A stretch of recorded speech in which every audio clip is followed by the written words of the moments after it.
Здравейте! Днес ще правим домашни кюфтета! Оля, дали! Ако потъне брашното, значи е готово маслото. Не бързайте, не се напрягайте, живота е прекрасен.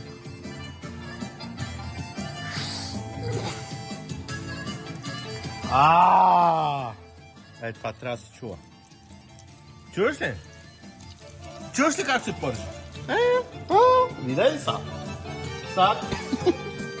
Сак. Сак. Айде! Може лекичко да си ги намествате. Като си го намествате и кюфтето го намествате по стената. Сак. В никакъв случай да не се докосват, защото ще стане беля. Нали така? И намествате. И намествате. И пак намествате.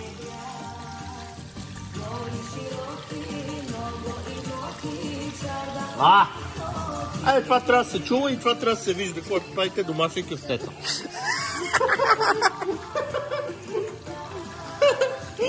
Ако се чуете какво се прави докато се пържат кюфтета, пие се. Много се пие. Защото ако не става, не става. Добре.